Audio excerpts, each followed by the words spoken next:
दोस्तों, देश के सक्सेसफुल बिजनेसमैन की बात होती है तो गुजरात का नाम जरूर आता है। यहाँ के बिजनेसमैन ने भारत में ही नहीं विदेशों में भी अपना परचम लहराया है।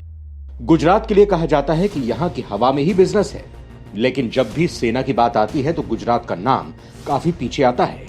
अभी हाल ही में केंद्र सरकार की अग्निपथ योजना को लेकर भी काफी बवाल मचा, तब भी गुजरात निशाने पर रहा, क्योंकि यहाँ बाकी स्टेट की तरह हंगामा नहीं हुआ।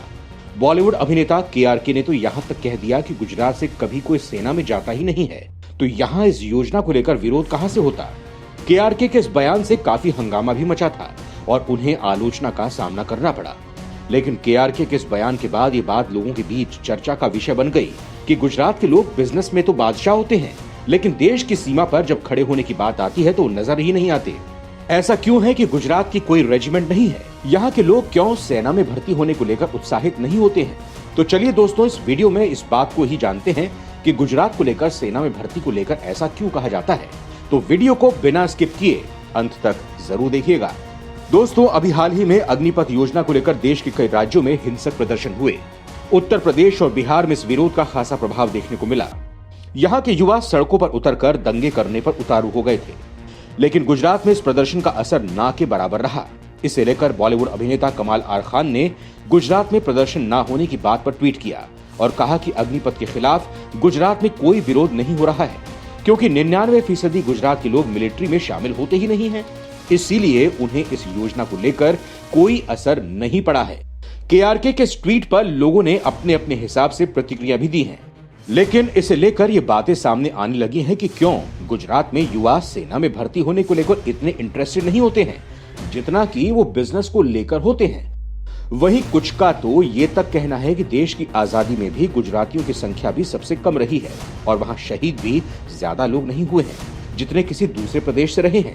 इसके साथ ही भारतीय सेना की रेजिमेंटों के नाम पर Punjab regiment, Gorkha regiment, Maratha regiment के नाम सामने आते हैं, लेकिन गुजरात रेजिमेंट का नाम सामने नहीं आता है, क्योंकि ऐसी कोई रेजिमेंट बनी ही नहीं है। दोस्तों, गुजरात के लोग सेना में भर्ती कम क्यों होते हैं, इसे लेकर एक शोध भी किया गया है, जिसमें सामने आया कि साल 2009 में केवल 719 गुजराती ही सेना में भर्ती हुए थे, जबकि भारतीय सेना के जवानों की संख्या 10 लाख से भी ज्यादा है।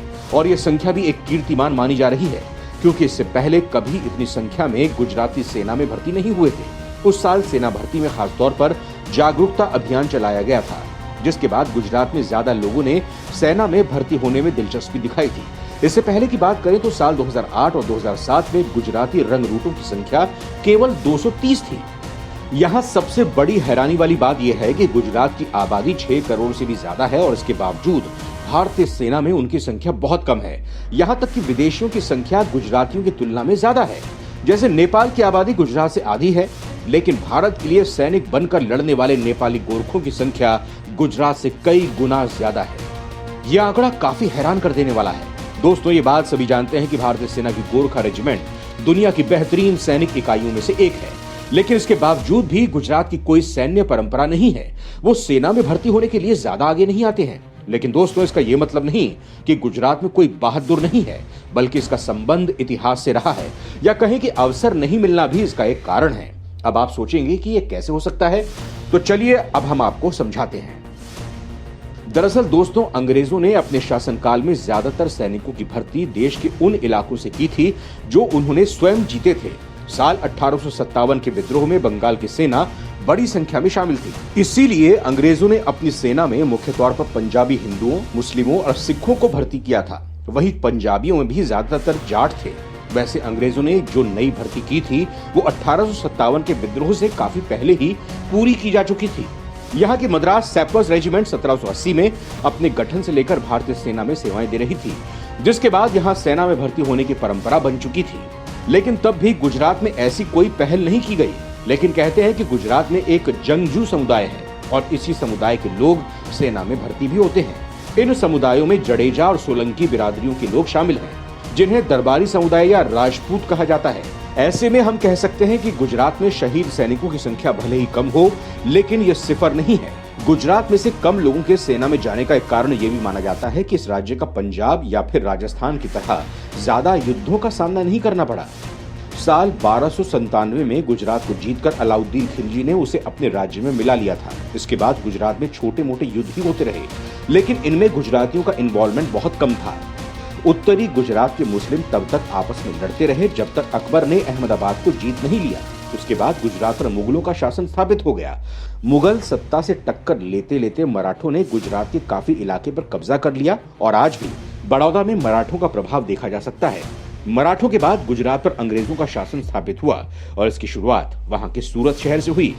यहाँ पर जितने भी युद्ध हुए हैं उनमें गुजरात के हिंदुओं, मुस्लिमों और पारसियों का इन्वॉल्वमेंट भी बहुत ही कम था। इसके अलावा गुजरातियों का सेना की तरफ रुख कम इसलिए भी माना जाता है क्योंकि यहाँ सौदागरी की बहुत सशक्त संस्कृति है। ये व्यापारी मानसिकता है, व्यावहारिक बातों को ज्यादा महत्व देती है और योद्धाओं वाली शानो शौकत और गरिमा की ज्यादा परवाह नहीं करती। बहुत से जंगजू समुदाय इस तरह की जीवन शैली का मजाक उड़ाते हैं, लेकिन दोस्तों इस संस्कृति के कारण ही गुजरात में देश के महानतम व्यापारी और व्यवसायी पैदा हुए हैं। स्वतंत्रता से पहले हमारे 3 सबसे प्रमुख राजनीतिज्ञ भी गुजरात से ही थे, जिसमें राष्ट्रपिता महात्मा गांधी, मोहम्मद अली जिन्ना और सरदार वल्लभ भाई पटेल गुजराती ही थे।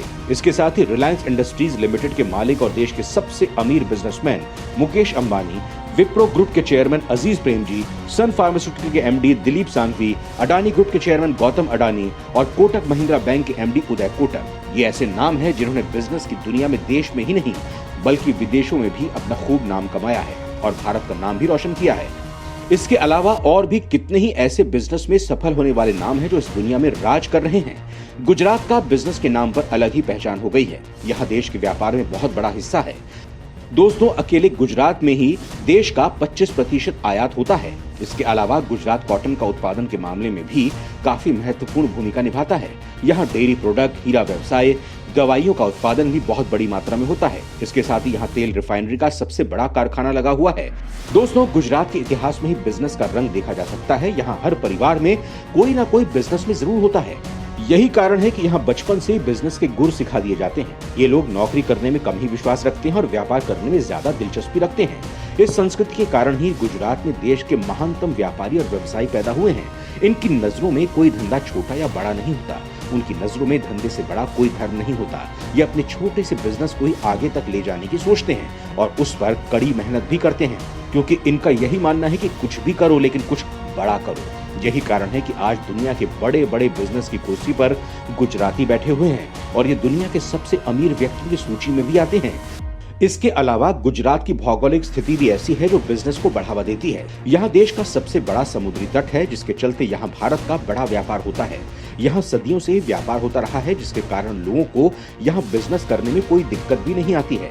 गुजरात इन्हीं खूबियों के चलते बिजनेस की दुनिया में राज करता है।